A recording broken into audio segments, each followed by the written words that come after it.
अब बात करेंगे विस्तार से खबरों की। दिल्ली शराब घोटाले मामले में अरविंद केजरीवाल ईडी की गिरफ्त में है। इस बीच राउज एवेन्यू कोर्ट से भी केजरीवाल को तगड़ा झटका लगा है। दरअसल अरविंद केजरीवाल को राउज एवेन्यू कोर्ट ने ईडी की हिरासत में भेज दिया है। दरअसल कोर्ट में सुनवाई के दौरान ईडी ने कहा कि शराब घोटाले के सरगना अरविंद केजरीवाल ही है। इस दौरान ईडी ने कोर्ट से अरविंद केजरीवाल की रिमांड मांगी ताकि और ज्यादा पूछताछ की जा सके। कोर्ट से ईडी ने इस दौरान 10 दिनों की रिमांड मांगी थी, जिसके बाद राउज एवेन्यू कोर्ट ने ईडी को अरविंद केजरीवाल की 6 दिन की रिमांड दी है। ऐसे में अब केजरीवाल 28 मार्च तक रिमांड पर ही रहेंगे।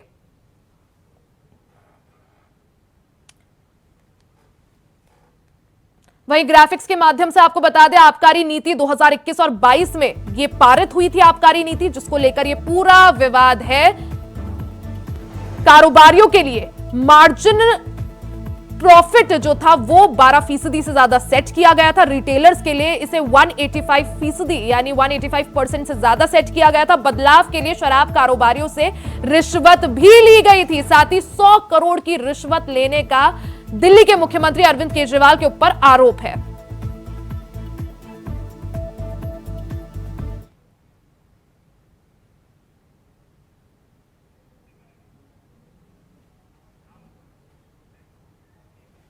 वहीं दिल्ली के सीएम अरविंद केजरीवाल की पत्नी ने प्रेस कॉन्फ्रेंस की, जिसमें उन्होंने अरविंद केजरीवाल का संदेश लोगों के सामने रखा।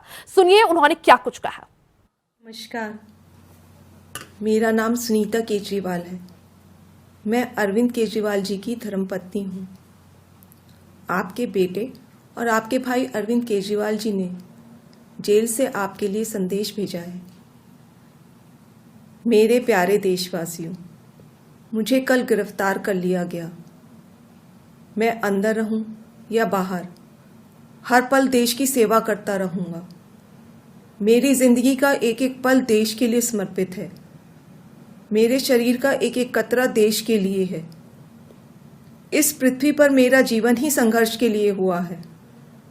आज तक बहुत संघर्ष किए, आगे भी मेरी जिंदगी में बड़े बड़े संघर्ष लिखे हैं। इसीलिए ये गिरफ्तारी मुझे अचंभित नहीं करती। आपसे मुझे बहुत प्यार मिला है। पिछले जन्म में जरूर मैंने बहुत पुण्य किए होंगे, जो मैं भारत जैसे महान देश में पैदा हुआ। हमें मिलकर फिर से भारत को महान बनाना है, दुनिया का सबसे शक्तिशाली और नंबर 1 देश बनाना है। भारत के अंदर और बाहर ढेरों ऐसी शक्तियां हैं जो भारत को कमजोर कर रही हैं। हमें सचेत रहकर इन शक्तियों को पहचानना है, इन शक्तियों को हराना है। और भारत में ही ढेरों ऐसे लोग हैं, ढेरों ताकतें हैं जो देशभक्त हैं, जो भारत को आगे बढ़ाना चाहती हैं। इन ताकतों के साथ जुड़ना है और इन्हें और मजबूत करना है।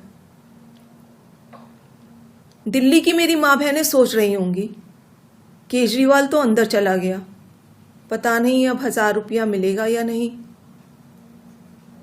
मेरी सभी माताओं और बहनों से अपील है, अपने भाई और अपने बेटे पर भरोसा रखो। ऐसी सलाखें नहीं जो आपके भाई और आपके बेटे को ज़्यादा दिन अंदर रख सके। मैं जल्द बाहर आऊँगा और अपना वादा पूरा करूँगा। क्या आज तक कभी ऐसा हुआ कि केजरीवाल ने कोई वादा किया और पूरा नहीं किया? आपका भाई, आपका बेटा लोहे का बना है, बहुत मजबूत है। बस एक विनती है, एक बार मंदिर जरूर जाना और भगवान से मेरे लिए आशीर्वाद मांगना। अजीत कुमार हमारे संवाददाता दिल्ली से लाइव जुड़ चुके हैं इस खबर पर ज्यादा जानकारी के साथ। अजीत, जिस तरह से देखा जाए, आज केजरीवाल की जो पत्नी है सुनीता केजरीवाल, उन्होंने वीडियो मैसेज जारी किया और जो भी उन्होंने बातें कही कि अरविंद केजरीवाल की तरफ से एक संदेश भेजा गया दिल्ली वासियों के लिए, कहीं ना कहीं जिस तरह से उनका ये संदेश पढ़ना और संदेश में जो भी बातें कही गई, किस तरह से इन्हें देखा जाए? अजीत देखिए, बिल्कुल रिया, बताना चाहूंगा जिस तरीके से उन्होंने संदेश पढ़ा और जिस तरीके से लोगों तक संदेश पहुंचाने का प्रयास किया, जो सुनीता केजरीवाल, मुख्यमंत्री अरविंद केजरीवाल की जो पत्नी है, उन्होंने जिस तरीके से बताया कि ये संदेश मुख्यमंत्री अरविंद केजरीवाल का दिल्लीवासियों से, देशवासियों से है, और जिस तरीके से पढ़ा उन्होंने, भावुकता उनके चेहरे पर जो वो साफ तौर पर देखने को मिला, वो चिट्ठी पढ़ते हुए जिस तरीके से इमोशनल हुई वो साफ तौर पर देखने को मिला। और निश्चित तौर पर उन्होंने साफ कर दिया कि दिल्ली के मुख्यमंत्री अरविंद केजरीवाल पीछे हटने वाले नहीं है, और वो हर तरीके से इस जो ये मैदान जंग का जो बनाया गया है इसमें वो लड़ने के लिए तैयार है, और दिल्ली वासियों के लिए वो हमेशा सेवा करते रहेंगे। हालांकि अब देखना ये होगा फिलहाल, क्योंकि अभी वो ईडी की कस्टडी में है और अगली जो तारीख है वो 28 तारीख है, उन्हें दोबारा से 28 तारीख को दिल्ली के राउस रेवेन्यू कोर्ट में पेश किया जाएगा। उसके बाद देखने वाली बात होगी क्या उन्हें राहत मिलती है या उनके लिए जो आफत, ये जो नई जो शराब नीति को लेकर के जो बन के आई है वो आफत आगे भी बरकरार रहती है, वो देखना होगा। लेकिन जिस तरीके से मुख्यमंत्री अरविंद केजरीवाल की पत्नी सुनीता केजरीवाल ने ये चिट्ठी पढ़ी, वो तमाम लोगों को भावुक करने वाला ये जो अंदाज था वो यहाँ पर साफ तौर पर देखने को मिला। जी रिया। अजीत, जिस तरह से जो संदेश केजरीवाल ने दिल्ली वासियों के लिए भेजा उसमें उन्होंने साफ तौर पे कहा है कि मैं जेल के अंदर रहूं या बाहर, मैं जनता के लिए काम हमेशा करता रहूंगा। क्या इससे समझा जाए? जिस तरह से पहले भी आम आदमी पार्टी के बड़े बड़े नेता जो हैं ये साफ कर चुके हैं कि अरविंद केजरीवाल ही दिल्ली के मुख्यमंत्री थे, हैं और रहेंगे, क्या माना जाए? क्या मुख्यमंत्री पद वो अपने पास ही रखेंगे? अजीत, देखिए बिल्कुल जिस तरीके से उन्होंने चिट्ठी भेजी है और ये संदेश जो सामने आया, ये साफ तौर पर जाहिर करता है कि मुख्यमंत्री अरविंद केजरीवाल अंदर से ही वो सरकार चलाने के लिए पूरी तरीके से तैयार है। और शायद इसी का परिणाम है कि जब उन्हें ईडी हिरासत में भेजा गया तो चाहे वो सचिव विभाग हो, उनको उनसे मिलने की अनुमति हो या फिर उनकी पत्नी से मिलने की अनुमति हो, जो उस समय काफी उन्हें इस तरीके की जो छूट है वो दी गई है ताकि वो सरकार को जिस तरीके से चलाने की बात अंदर से कर रहे हैं उसमें फाइलों को किस तरीके से पढ़ना है, फाइलों को आगे क्या भेजना है, क्या करना है, उन सब चीजों को वो कार्रवाई जो है वो कर सके, ये साफ तौर पर देखने को मिला है। तो निश्चित तौर पर उन्होंने ये जाहिर कर दिया है कि वो फिलहाल मुख्यमंत्री पद से इस्तीफा देने वाले नहीं है और वो जेल से ही सरकार चलाने के लिए तैयार है और पूरी तरीके से वो तैयार है। जी रिया। अजीत, जब ईडी अमूमन जब किसी मामले में कार्रवाई करती है, गिरफ्तारी करती है या रिमांड पर लेती है, ऐसे में देखा जाता है कि वो इंसान लंबा फंसता है। यही चीज हमने मनीष सिसोदिया के केस में भी देखी थी, संजय सिंह के केस में भी देखी। अब क्या माने अरविंद केजरीवाल जिस तरह से अब ईडी की अभी तो हिरासत में है, इसके बाद देखना पड़ेगा कि आखिर 28 को क्या फैसला आता है। बहुत बहुत शुक्रिया आपका तमाम जानकारी साझा करने के लिए। तो वहीं दिल्ली से बड़ी खबर आपको बता दें, बीजेपी केंद्रीय चुनाव समिति की आज बैठक होगी। उत्तर प्रदेश की 25 सीटों पर आज फैसला हो सकता है। कई सीटों पर नए प्रत्याशियों का ऐलान हो सकता है। सूत्रों के हवाले से आपको खबर बता दें कि कई सीटों पर ऐसा माना जा रहा है कि नए प्रत्याशियों का नाम सामने आ सकता है। नगीना सीट की तरह हो सकता है बाकी सीटों पर भी प्रयोग देखने को मिले। अब की बार आपको बता दें कि भारतीय जनता पार्टी ने नगीना से 3 बार के विधायक ओम कुमार को अपना प्रत्याशी बनाया है, तो हो सकता है बाकी अन्य सीटों में भी भारतीय जनता पार्टी ऐसा प्रयोग करे कि जो सिटिंग विधायक है उनको लोकसभा का चुनाव लड़वाए। कई प्रत्याशियों के नामों पर भी आज अंतिम मुहर लग सकती है। वहीं पीलीभीत हो, सुल्तानपुर, कैसरगंज, गाजियाबाद, ये चारों सीटें हॉट सीट मानी जा रही हैं क्योंकि पीलीभीत से वरुण गांधी बीजेपी के सांसद हैं, सुल्तानपुर से मेनका गांधी, कैसरगंज से बृजभूषण शरण सिंह और गाजियाबाद से वीके सिंह। तो ऐसे में इन चारों सीटों पर आज नजर रहने वाली है।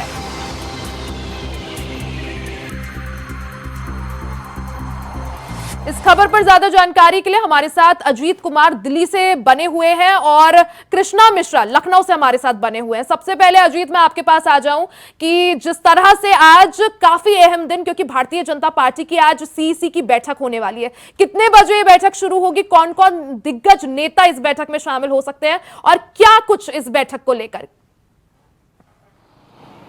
भाजपा राष्ट्रीय अध्यक्ष जेपी नड्डा की अध्यक्षता में ये बैठक होने जा रही है और इस बैठक में जिस तरीके से माना जा रहा है कि उत्तर प्रदेश की 25 लोकसभा सीटों को लेकर के मंथन होना है, केंद्रीय चुनाव समिति की बैठक है और किस तरीके से उन 25 सीटों पर उम्मीदवारों के नाम पर अंतिम मोहर लगानी है, इसको लेकर के आज ये बैठक होनी है। और कहीं ना कहीं जिस तरीके से आशंकाओं का बाजार गर्म है, चाहे वो पीलीभीत सीट हो या फिर सुल्तानपुर हो या फिर केसरगंज हो, ऐसे वो तमाम सीट कहीं ना कहीं आशंकाओं का बाजार गर्म है क्योंकि जिस तरीके से भाजपा द्वारा इस बार सीटों पर नए चेहरे देखने को मिल रहे हैं, अप्रत्याशित नामों की जो घोषणा हो रही है वो किसी से छिपा नहीं है। मैं अगर बात करूं, चाहे वो हरियाणा के मुख्यमंत्री रहे मनोहर लाल खट्टर, जिस तरीके से उन्हें एक दिन पहले उन्हें इस्तीफा देते हैं, वो उसके बाद अगले दिन करनाल से उन्हें सीट दिया जाता है। अगर मैं बात करूं दिल्ली के एक सीट छोड़ करके 6 सीट है, जो तमाम जो चेहरे वो नए चेहरे वहां पर सामने आए, जिसमें एक जो विधोड़ी जो साउथ दिल्ली से जो नाम आता है, जो अभी विधानसभा में प्रतिपक्ष के नेता भी हैं, तो निश्चित तौर पर इस समय आशंकाओं का बाजार गया कि क्या चेहरे जो है वो दोबारा से रिपीट किए जाएंगे या फिर नए चेहरों की नामों पर अंतिम मोहर लगेगी। ये फिलहाल संशय लगातार बरकरार है। जब तक नामों पर अंतिम मोहर नहीं लग जाते, जब तक नामों की घोषणा नहीं हो जाती है। जी रिया। बिल्कुल अजीत, आज देखना पड़ेगा कि आखिर क्या कुछ निर्णय सामने आते, क्या कुछ नाम सामने आते और किन किन सीटों पर प्रत्याशियों का ऐलान होता है। वहीं रुक करते हैं कृष्णा का, जो हमारे साथ लखनऊ से जुड़े हुए हैं। कृष्णा, जिस तरह से अगर उत्तर प्रदेश की बात की जाए, 25 लोकसभा सीटें ऐसी हैं जिन पर अभी नामों का ऐलान नहीं हुआ है, क्या कुछ माने, क्या इनमें से कितनी सीटों पर आज नामों पर फैसला हो सकता है? साथ ही जो हॉट सीट्स है, जिसमें कैसरगंज शामिल है, पीलीभीत ऐसी सीट है जिसमें पहले ही चरण में चुनाव होना है 19 अप्रैल को, क्या इन सीटों को लेकर भी कुछ निर्णय आज हो सकता है? कृष्णा।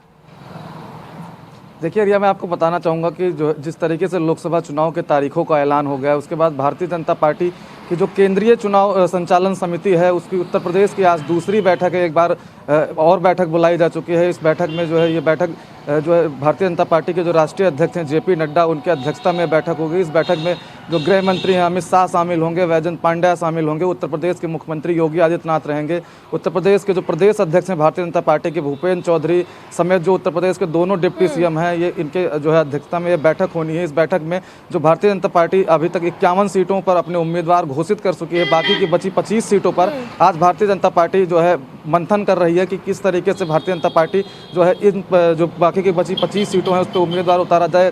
कयास ये भी लगाया जा रहा है कि भारतीय जनता पार्टी इन 25 लोकसभा सीटों में कई ऐसी सीटें हैं जहां पर नए चेहरे की भी तलाश कर रही है। तो वहीं पर अगर बात करें कैसरगंज लोकसभा की जो सीट है, जहां से 6 बार के सांसद बृजभूषण शरण सिंह है, बृजभूषण शरण सिंह से लगातार दावेदारी करते आए हैं कि भारतीय जनता पार्टी की पसंद भी वही है और भारतीय जनता पार्टी उन्हीं को जो है 2024 के लोकसभा चुनाव में प्रत्याशी बनाएगी। जो बृजभूषण शरण सिंह लगातार जनता के बीच में जा रहे हैं और अपने लिए वोट भी मांग रहे हैं। जो भी उनके लोकसभा क्षेत्र में जो कार्यक्रम होते हैं उन कार्यक्रमों में शामिल हो रहे हैं और उनको उम्मीद है कि भारतीय जनता पार्टी जो है 2024 के लोकसभा चुनाव में उनको प्रत्याशी बनाएगी। तो वहीं पर भारतीय जनता पार्टी ने 2 ऐसे जो है प्रत्याशी उतारे हैं। आपको बता दें कि एक जो उनके सहयोगी दल हैं राष्ट्रीय लोकदल से भारतीय जनता पार्टी ने मुजफ्फरनगर लोकसभा सीट से जो है चंदन चौहान को प्रत्याशी बनाया है। उनके जो है संजय चौहान के बेटे हैं, संजय चौहान पूर्व जो है सांसद रहे हैं, तो उनको प्रत्याशी बनाया गया है। तो वहीं पर अगर बात करें तो जो है भारतीय जनता पार्टी ऐसे जो कई तमाम ऐसे जो विधायक हैं जिनको भारतीय जनता पार्टी लोकसभा भी एक बार भेजने के प्रयास में है। भारतीय जनता पार्टी लगातार कोशिश कर रही है कि किन ऐसे नेताओं को लोकसभा का चुनाव लड़ाया जाए जिनका जनता के बीच में जनाधार है। तो ऐसे जो तमाम जो सियासी दिग्गज हैं, क्या नए चेहरों को मौका दिया जाएगा या फिर पुरानों पर दांव चला जाएगा? देखिए, जो अभी तक जो सूत्रों के हवाले से खबर निकल के आ रही है कि 25 सीटों में लगभग 4 से 5 ऐसी सीटें हैं जिन पर भारतीय जनता पार्टी नए चेहरों पर भी दांव लगा सकती है। तो वहीं पर जो भारतीय जनता पार्टी के जो नेतृत्व है, जो सूत्र हैं, वो बताते हैं कि भारतीय जनता पार्टी अपने 20 से 19 ऐसी लोकसभा सीटें हैं जहां पर भारतीय जनता पार्टी जो उनके लोकसभा सांसद हैं, जो उनके प्रत्याशी हैं, उनको ही रिपीट करने की जो है योजना बना रही है। और किस तरीके से भारतीय जनता पार्टी उनको प्रोजेक्ट करेगी उत्तर प्रदेश में, क्योंकि अगर बात करें बृजभूषण शरण सिंह की, तो महिला पहलवानों को लेकर ये लगातार विवादों में बने रहे हैं। तो भारतीय जनता पार्टी कोई ऐसा कदम नहीं उठाना चाह रही है जिससे भारतीय जनता पार्टी को आने वाले निकट भविष्य में किसी परेशानियों का सामना करना पड़े। इसी वजह से जो है भारतीय जनता पार्टी कैसरगंज लोकसभा सीट अभी घोषित करने में असमर्थ रही है। वहीं पर अगर बात करें पीलीभीत की, तो पीलीभीत से वरुण गांधी सांसद हैं। वरुण गांधी भी लगातार आज भारतीय जनता पार्टी की केंद्र चुनाव समिति की बैठक है। अब देखना यह होगा क्या कुछ निर्णय यहां पर लिए जाते हैं, क्या पुराने चेहरों पर दांव चला जाता है या नए को मौका दिया जाता है। बहुत बहुत शुक्रिया कृष्णा आपका तमाम जानकारी के लिए। बहुत बहुत शुक्रिया अजित आपका भी तमाम जानकारी साझा करने के लिए। वहीं इंडिया गठबंधन के साथी दलों के बीच झारखंड में सीट बंटवारे पर सहमति बनने का दावा कर रही है। राज्य की 14 लोकसभा सीटों में से कांग्रेस 7 सीटों और जेएमएम 5 सीटों पर पेच अभी भी जो है फंसा हुआ है। लोकसभा चुनाव में कांग्रेस बड़ी भूमिका में होगी। कांग्रेस के सीटों का ऐलान के बाद ही जेएमएम मोर्चा संभाल सकती है। दरअसल झारखंड के कई बड़े नेता इस चुनाव से अपने आप को दरकिनार कर चुके हैं। बड़े नेता चुनाव में खास रुचि नहीं दिखा रहे हैं, नहीं उनका पॉलिटिकल बयान आ रहा है कि ना ही उनका सियासी तेवर। वहीं सूत्रों के मुताबिक जेएमएम अगले 1-2 दिनों में लोकसभा की सीटों के उम्मीदवारों की घोषणा कर सकता है।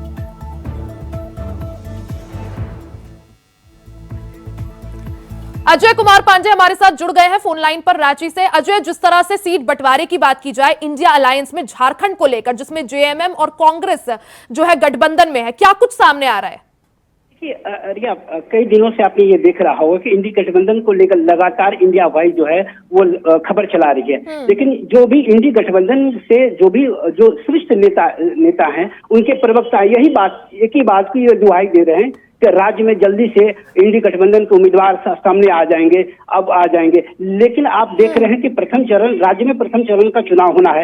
ऐसे में उम्मीदवारों की घोषणा अभी तक नहीं हुई। तो कहीं न कहीं ये बात कि इंडी गठबंधन के बीच में ये बात है कि वो तालमेल नहीं बैठ रहा है। अगर ऐसी बात नहीं है तो उम्मीदवारों की घोषणा क्यों नहीं की जा रही है? अगर उनको लगता है कि ये चीजें अगर ठीक ठाक है, सब कुछ है, तो उनके पास पर्याप्त उम्मीदवार भी हैं, तो अब तक सामने चेहरे आ जाना चाहिए।